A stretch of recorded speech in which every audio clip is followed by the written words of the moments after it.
Good evening. Thank you so much for joining us. This is the main news on Camnet TV, coming to you live on Topstar channel 106. We are also streaming live on Facebook, Camnet TV, as well as on our YouTube channel, Camnet TV. Here are the headlines in our news tonight.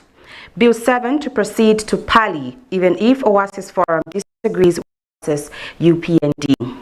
OASIS Forum walks out of Constitution talks, cites illegal reform process. CAAC demands transparency over alleged 3 million kwacha. Bill 7 to MPs. In international news, Ramaphosa affirms South Africa's full G20 engagement despite US boycott threats. And in sports news, Vice President Keith MWEEMBA vows to end player indiscipline, demands patriotism in national team. I will be back with the details shortly after this break. Get all the latest updates in court news only on Camnet TV. We take you and make you feel part of the court sessions through our in-depth coverage of the adjudication process. Get informed on those who have been arrested, delayed and denied the police bond or bail victims, persons taking plea, court adjournments, verdicts, and those administration issues in the judiciary. You can also follow and give us a like on our social media platforms. Camnet TV, not just another channel.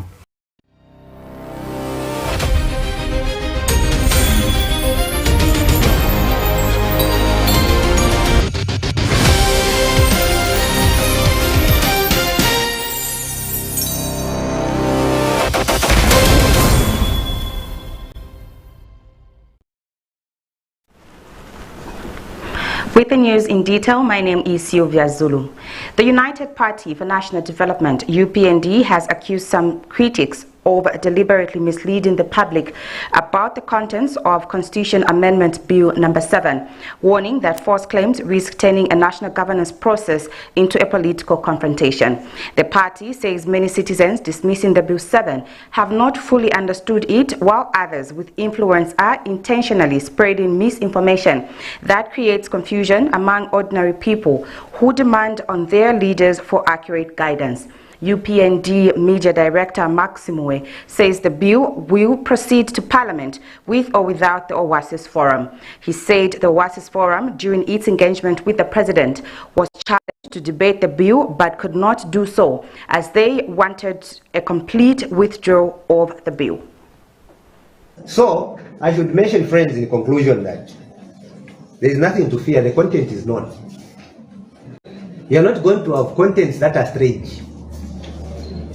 The President has been very clear. Actually, he may want to over-engage. I've given you an example of Michael Sadi. Muchinga was born. Did he go first to Parliament? He just said, let there be a province. He said, Chibombo is now a district. Then he went and said, the states now go to Central. Then he said, the Chirundu now will come to Lusaka. Then when he realized that he needed the constitution, that's when they went to Parliament. Luckily, because the idea was supported overwhelmingly, they ignored the process, they supported the idea. And that's how we have the constitution. It was overwhelmingly supported. Bill 10, Constitution Amendment number 2 of 2022. It was overwhelmingly supported, and here we are. So let's allow Parliament now to play their role. Since citizens have made submissions, do we need all of them or no? We don't need all of them.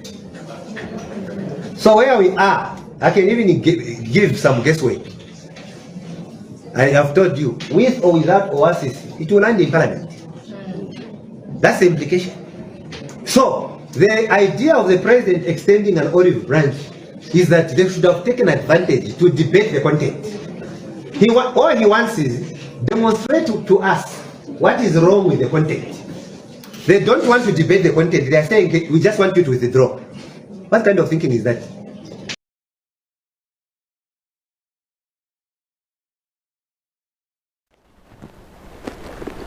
government has suspended its constitutional reform dialogue with the OASIS Forum, accusing the civil society consortium of rejecting genuine engagement and failing to provide workable alternatives.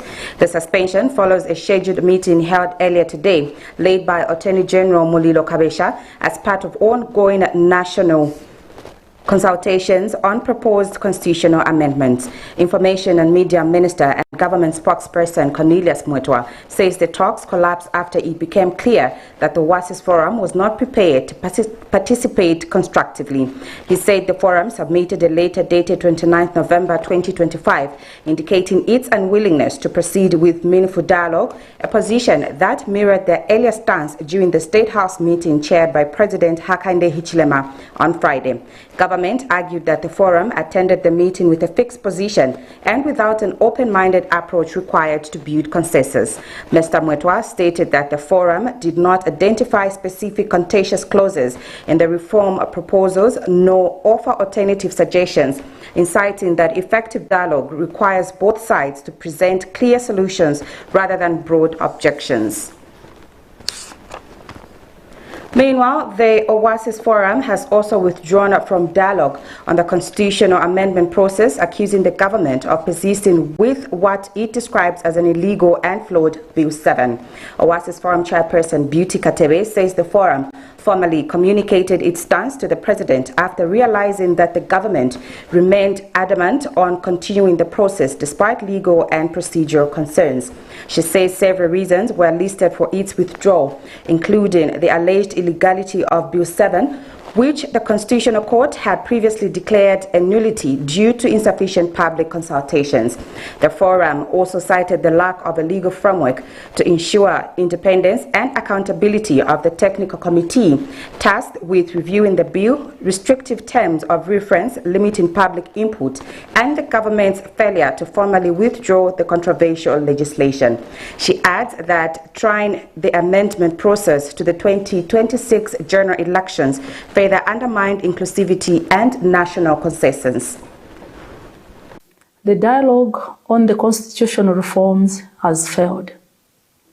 The OASIS Forum regrets to inform the public that it decided to pull out of the dialogue on the constitutional amendment process when it became clear that the government was adamant on its position to continue with an illegality.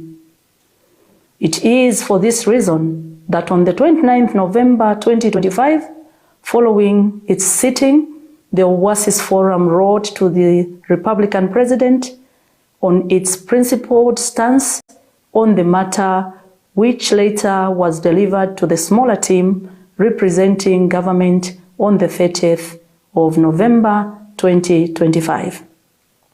I do not believe that dialogue is tenable when the underlying concerns remain unaddressed. Our concerns were and are as follows. 1. Illegality of the process. The current process is in breach of the orders of the Constitutional Court. Therefore, continuing the process based on Bill number 7, which the government insists on, is effectively rubber stamping Bill number 7, whose initiation the Constitutional Court declared a nullity due to a lack of mandatory broad public consultations in the framing of the proposed amendments. And the Community Action Against Corruption, CAAC, has expressed concern over major reports alleging that some opposition and independent members of parliament received 3 million kwacha each to support Bill 7. The organization says such allegations have the potential to damage the integrity of parliament and has called for swift clarification of the matter. CAAC Chief Executive Officer Brighton Tembo has urged Dr. Sishua, who reportedly holds evidence of the alleged bribery, to present further proof and publicly name the MPs involved.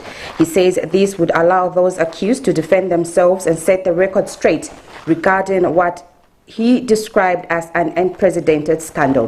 The organization has further noted that it lacks confidence in the Anti-Corruption Commission's ability to investigate the matter professionally, given its current posture.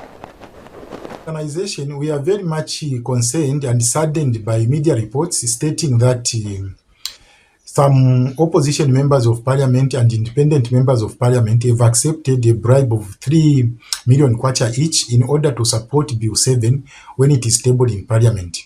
You know that allegation has the potential to damage the parliamentary integrity if it is not properly concluded and investigated. Then we can only urge Dr. Shishua to make sure that he brings out the evidence that he has concerning that, and also name the members of parliament who have accepted the bribe as he has stated in his statement.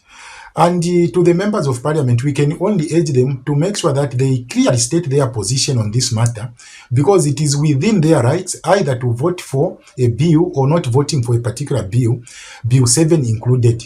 So if they fail to do that and keep quiet, then they risk carrying the tag of receiving that 3 million kwacha bribe, which is a very serious crime.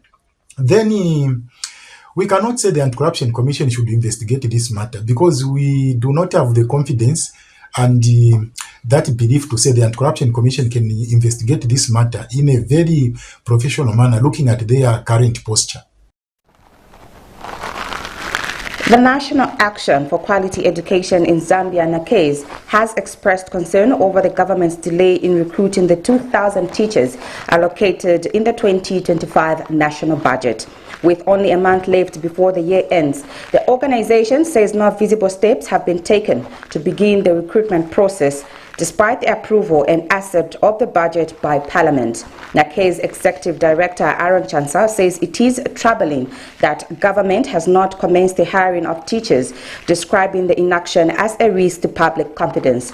He has urged the Teaching Service Commission, TSC, the official employer of teachers, to immediately update the nation on the status of the recruitment exercise to prevent the public from drawing wrong conclusions. We are deeply worried that 1 month before the end of the year, the Teaching Service Commission and the Minister of Education are yet to recruit the 2,000 new teachers in the public sector.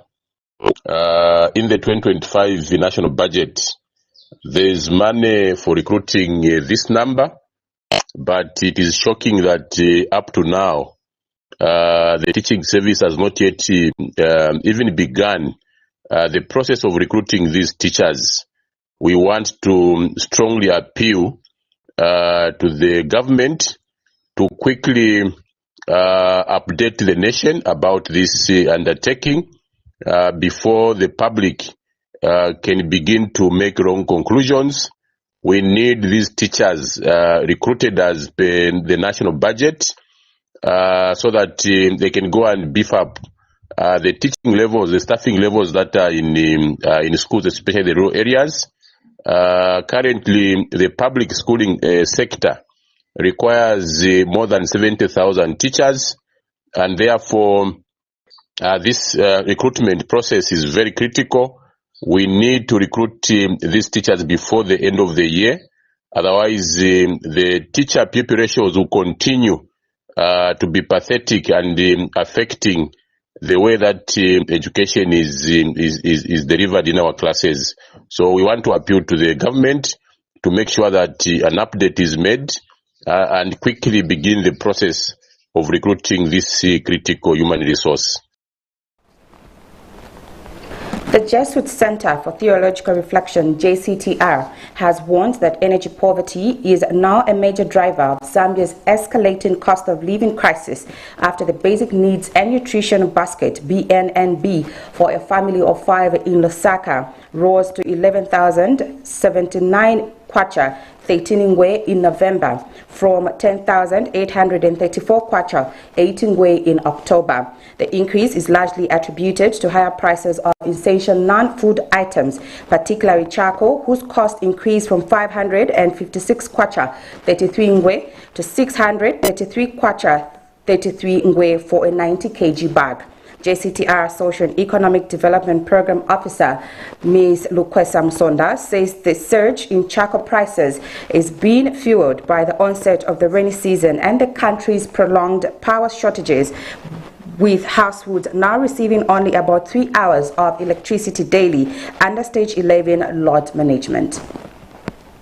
Energy poverty in Zambia encompasses much more than just a lack of electricity access. While many rural homes remain unconnected, those that do have grid access, especially in urban and peri-urban regions, experience unreliable services characterized by outages, low voltage, and frequent disruptions. This is further compounded by water scarcity due to a lack of electricity to power water pumps. This also affects sanitation as Zambia grapples with a cholera outbreak which started on 5th August 2025. As of 24th November 2025, there were 578 cumulative cases and 9 deaths, with outbreaks in 13 districts. These challenges illustrate how energy access intersects with health, sanitation, and well-being.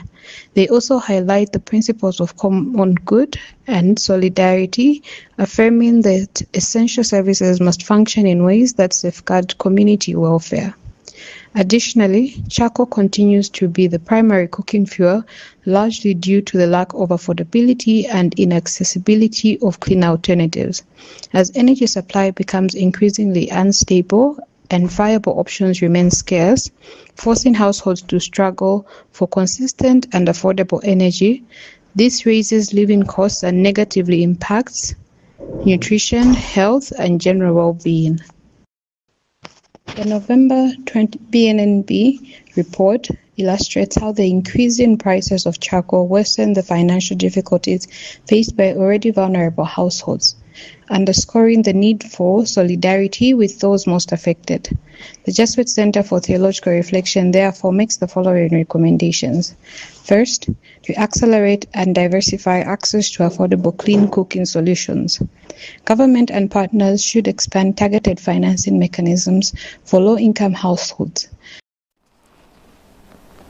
The Economics Association of Zambia, EAZ, has projected that inflation in the country will average approximately 7.5% over the first quarter of 2026, citing recent disinflation trends and improved macroeconomic conditions. This follows a decline in year-on-year inflation in November 2025 to 10.9%, down from 11.9% in October, largely driven by lower prices for non-food items such as fuel, airfares, vehicles, and paraffin. EAZ President Dr. Oswald Mongole says the decline in inflation strengthens household purchasing power and supports consumption, particularly as the ex-post real policy rate rose to 3.35% following the November policy rate cut to 14.25%. He notes that the appreciation of the kwacha, which moved from 28 to 29 kwacha per dollar early in the year to around 22 to 23 kwacha per dollar by October and November, also helped stabilize import prices and reduce tradable inflation. The Economics Association of Zambia's response on the 1% inflation rate decrease and its focus for 2026, including the Fitch rating upgrade to B-. The following is our response as the Economics Association of Zambia. Firstly, we focused inflation for the 2026. The Economics Association of Zambia projects inflation to average approximately 7.5% by quarter 1 of 2026. Based on the mean reversion models, starting from the recent disinflation observed in November 2025, where inflation declined to 10.9% from 11.9% in October. Further decreases are anticipated in quarter 2 and quarter 3 of 2026. The EAZ cautions, however, that this model may overstate the speed of disinflation compared to policy guidance. For context, trading economics focus, for instance, gave a figure of around 9.9% inflation for 2026, while the Bank of Zambia's August 2025 Monetary Policy Committee projected an average of about 7.7%. Minister of Finance and National Planning, Dr. Stumbeko Msokotwane, says the government's newly approved Presidential Constituents Energy Initiative, PCEI, marks a historic shift in how development will reach communities, with each of the country's 156 constituencies set to receive its own 2-megawatt solar power plant. Dr. Msokotwane says the initiative, approved by Cabinet on 24th November 2025, transforms the Constituents Development Fund from a largely social support program into a powerful investment tool that will generate long-term income and create permanent public assets valued between 65 million kwacha and 85 million kwacha each. He explained that for the first time, constituencies will not only benefit from government grants, but will also become producers and sellers of electricity. Dr. Msokotwane said this model reflects a deeper decentralization agenda in which communities participate directly in infrastructure development and gain ownership of income generation's assets. The minister noted that the initiative builds on the broader transformation of CDF since 2021, when allocations were increased from 1.6 million kwacha to over 35 million kwacha per constituents, and will rise to 40 million kwacha in 2026. Meanwhile, the Zambia National Marketeers Credit Association, ZANAMACA, has applauded the government for introducing the Presidential Constituents Energy Program, which will see each of the country's 156 constituencies benefit from a 2-megawatt energy project. ZANAMACA President Mopila Kamea has described the initiative as a groundbreaking step that will significantly transform and the informal economy and strengthen local livelihoods. Mr. Kamea says the program holds immense potential for marketeers, traders, small-scale farmers, and SMEs who depend on reliable power to sustain their businesses. He noted that improved access to affordable electricity would boost productivity by enabling longer operating hours, reducing spoilage of perishable goods, and supporting value addition processes. He added that modern tools and technologies would become more accessible, creating new income-generating opportunities within communities. We wish to extend our profound appreciation to the Zambian government for the commendable initiative of developing a 2-megawatt energy program for each of the 156 constituencies across the nation. This groundbreaking program holds immense significance for the informal economy operators, including marketeers, traders, small-scale farmers, and small and medium-sized enterprises, SMEs. Access to reliable and affordable energy will offer the following benefits. 1. Boost productivity. Enable longer operating hours, improve processing, and reduce spoilage for agricultural products. 2. Enhanced livelihoods. Facilitate the use of modern tools and technologies, creating new income-generating opportunities. 3. Stimulate growth. Foster the development of local industries and services, strengthening community economies. 4. Improve quality of life. Provide essential power for homes and public services in rural and peri-urban areas.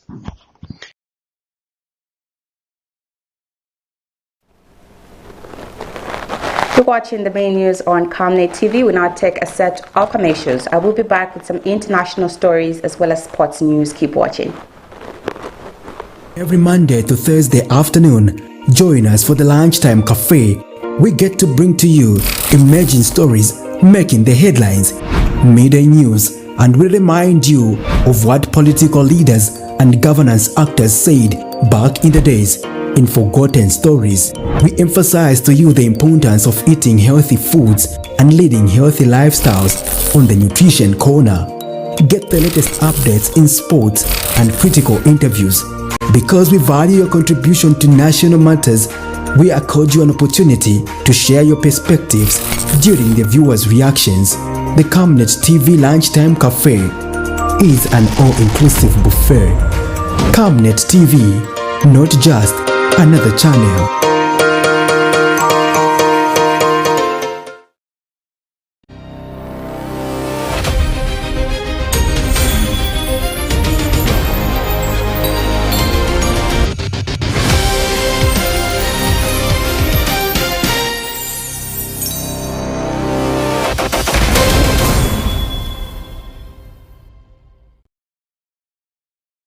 Are you looking for a reliable and efficient courier company with international standards? Then let UBZ Courier, your trusted partner in swift and secure deliveries, be your ultimate choice. Whether it's a small package or a hefty consignment, UBZ Courier handles it all, locally and internationally. Our modern call center ensures personalized attention for every client. For seamless deliveries within Zambia and beyond, trust UBZ Courier. Call us now on +260 763 062 680 or visit us at plot number 15 Mwapona Road, Woodlands, Lusaka, Zambia. UBZ Courier, a world-class brand that can be trusted. Water is life. Each drop counts and each must be cherished. Our tried and tested product meets all international standards. With our smart drip technology, we aim to deliver precision irrigation designed to reduce blockage and wastage, ensuring a high yield. RenGlow, your smart irrigation partner.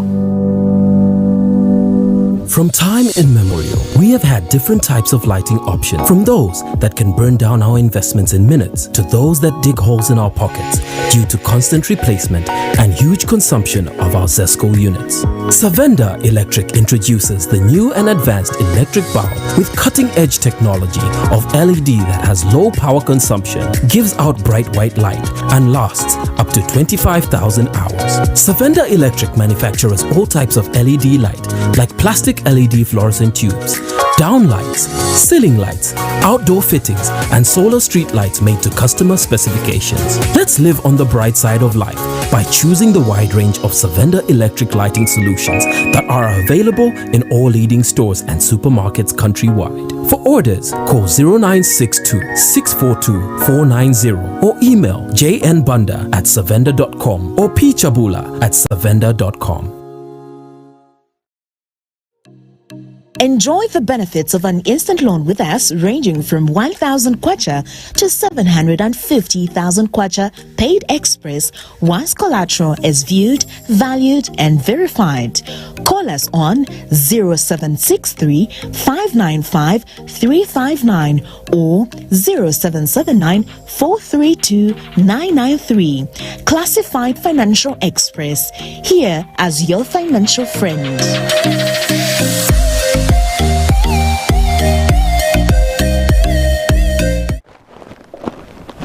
Thank you so much for staying with us. In international news, South African President Cyril Ramaphosa has confirmed that his country will continue to fully participate in G20 activities despite recent tensions with the United States, which is set to host next year's meeting.